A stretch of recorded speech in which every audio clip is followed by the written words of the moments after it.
안녕하세요. 예. 저희 수업 소개만 잠깐 드리고 수업을 바로 시작할게요.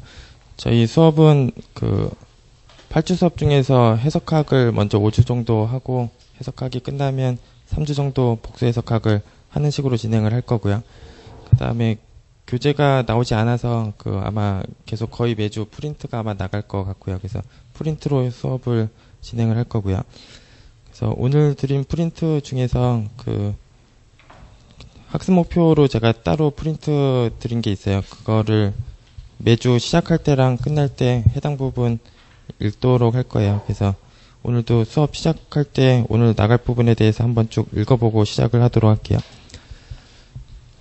프린트들은 다 갖고 계시죠? 예.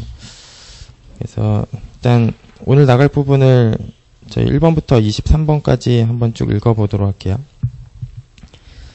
그래서 1번 보시면 이제 실수라는 집합은 이제 크기 비교를 다 할 수 있는 동네예요. 그래서 구체적으로 두 실수 값을 주면 이제 크다, 작다, 같다를 비교할 수가 있는데 여기 1번에 구체적으로 준 요 두 실수도 이제 크기 비교를 한번 해보고 오세요. 과제로 남겨드릴 거고요.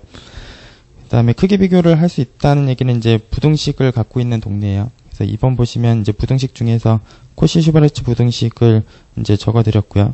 그래서 저희 수업 시간에 간단하게 증명을 해 볼 거예요. 그래서 내적이 있는 동네에서 이제 쓰는 부등식인데 내적이라는 표현은 이제 여러 가지가 있고요. 그 중에서 대표적인 거 두 가지를 이제 적어드렸어요. 그 다음에 3번에 이제 저희가 해석학을 하다 보면 어떤 자연수가 존재한다라는 것 내지는 어떤 실수가 존재한다라는 거를 보장하고 가야 될 필요들이 생기는데 존재한다라는 걸 보장하는 것들을 세 가지 적었어요.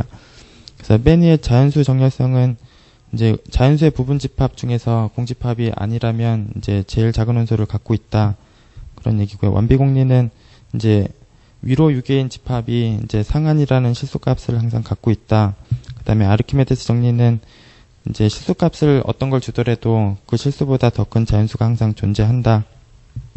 그래서 존재한다라는 거를 이제 보장해 주는 것들이고요. 그 다음에 4번에 이제 삼각부등식 삼각부등식 보시면 이제 두 줄이 적혀 있는데 경우에 따라서는 xn의 절대값이 어떤 것보다 작다라는 부등식이 필요할 때도 있고 xn이라는 절대값이 어떤 것보다 크다라는 게 필요할 때도 있고 그 상황에 맞춰서 삼각부등식 방향을 적절하게 제대로 사용하실 수 있으면 돼요.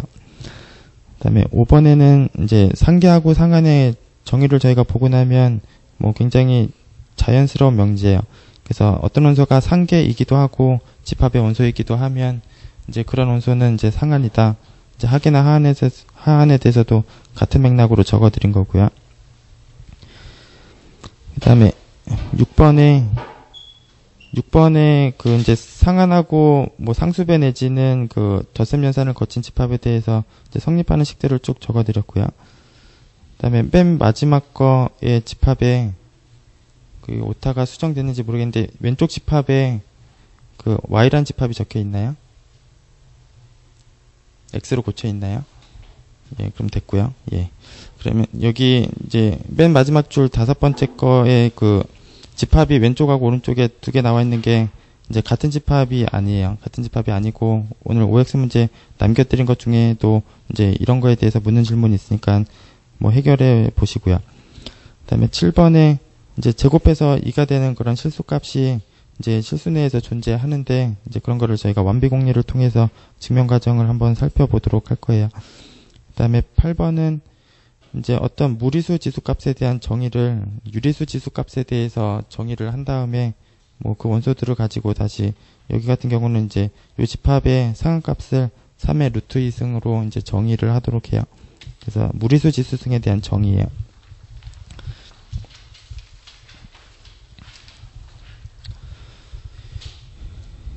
그다음에 9번은 저희가 이제 수열이 수렴한다에 이제 정의를 볼 거고 그 정의대로 그냥 증명하는 예제들을 3개 적어드렸어요.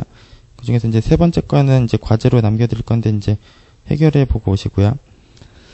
그다음에 10번은 저희가 수렴한다는 거를 정의대로 보이는 상황이 불편할 때, 그러니까 수렴값을 알기가 좀 힘들거나 수렴값을 알지만 계산하기가 좀 불편하거나 아니면 점화식으로 수열이 주어져 있거나 그런 식이라면 이제 정의대로 보이는 게 불편할 때가 있고요. 그래서 그거 대신에 조금 더 편하게 수렴한다는 걸 보장할 수 있는 것들을 적어드렸어요. 조임 정리하고 단조 수렴 정리, 코시 수열, 추각 수열 이제 이런 것들을 통해서 이제 수렴성을 보장할 수 있고요. 그래서 11번은 이제 단조 수렴 정리를 적용할 수 있는 예제로 나와 있는 그 1 더하기 n분의 1의 n제곱 이건 이제 단조 수렴 정리를 적용해서 이제 수렴한다라는 거를 보장하고 오세요. 이것도 과제로 남겨드릴 거고요. 그다음에 12번은 이제 원래 수열의 수렴성하고 부분 수열의 수렴성에 대한 관계를 하나 적었어요. 그래서 원래 수열의 수렴성하고 부분 수열의 수렴성에 대한 관계에 대해서 요 명제가 이제 성립하는지 이제 생각해 보고 오시고요. 그다음에 13번은 A란 집합에서 뭐 수열들을 구성을 했을 때 그 수렴 값이 굳이 A 집합에 있다라는 보장이 없어요. 없는데 A가 만약에 폐집합이면 항상 수렴 값이 다시 A 집합에 있어야 해요. 그래서 저희가 증명을 하다 보면 이제 폐집합이 가정되어 있는 상황에서 이런 얘기들을 몇 번 쓰게 돼요. 그 다음에 14번은 이제 축소 구간 정리 내용이 적혀 있어요. 정리 내용을 좀 보시면 이제 각각의 그 구간들이 이제 유기한 폐 구간이고 이제 첨자 번호가 클수록 뭐 집합 크기가 지금 작아지고 있는 이 상태에서 교집합을 다 하면 이제 공집합이 아니다. 저희가 이걸 증명을 할 거고요. 그래서 공집합이 아니다를 저희가 증명을 할 거고 셋째 줄에 보시면 구체적으로 교집합을 한 거에 그 집합 형태를 구체적으로 적어드린 게 맨 마지막 줄에 있는데 이게 맨 마지막 줄에 있는 거는 한번 확인을 해보고 오세요. 그래서 저희는 공집합이 아니다까지 저희가 증명을 할 거예요.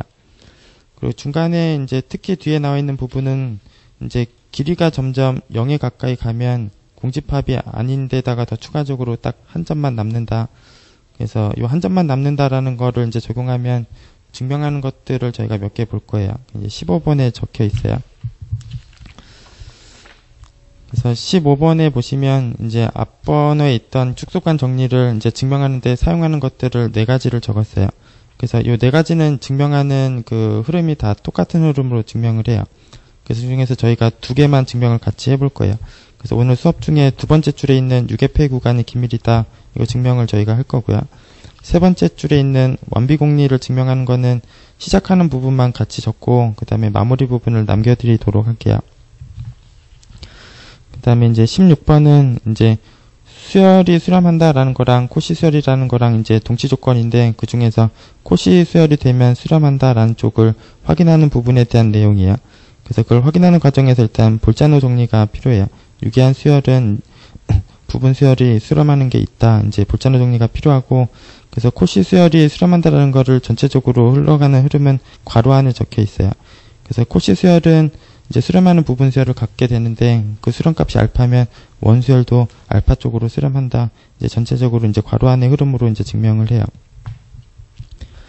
그다음에 17번은 이제 두 줄의 명제가 적혀 있는데 이제 코시 수열이다라는 명제하고 인접한 항들의 거리가 점점 0에 가깝다라는 명제가 동치 명제가 아니에요. 그래서 이 두 명제가 이제 둘 다 참여되지 않고 이제 한쪽 방향만 성립을 해요.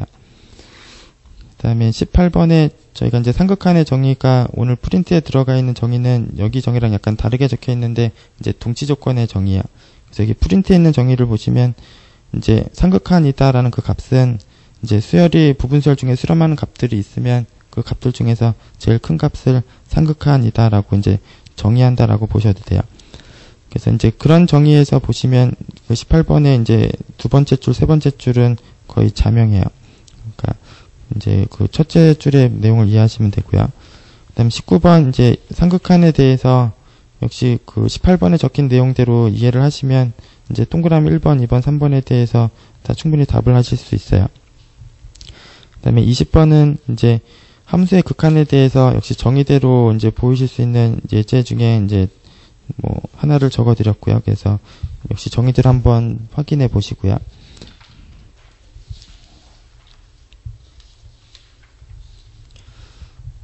그다음에 21번을 볼게요. 이제 21번은 이제 함수의 극한 값이 L이다라는 거랑 동치명제로 수열을 이용해서 동치명제를 적어드린 게 2번에 나와 있어요. 그래서 이제 이 두 명제가 지금 동치이고요.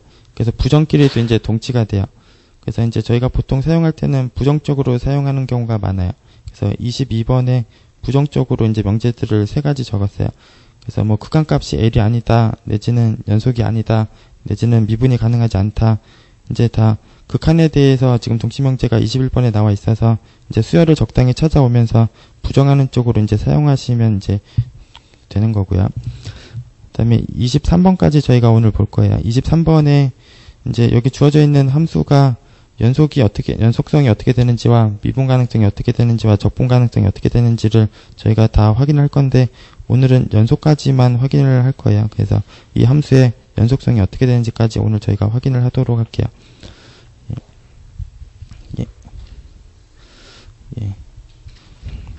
그래서 지금 저희가 읽은 부분은 수업 끝나고도 읽을 거고, 매주 이런 식으로 읽으면서 시작을 할 거니까 매주 이제 갖고 오시고요. 그다음에 그 본문 내용 등을 그냥 바로 보도록 할게요.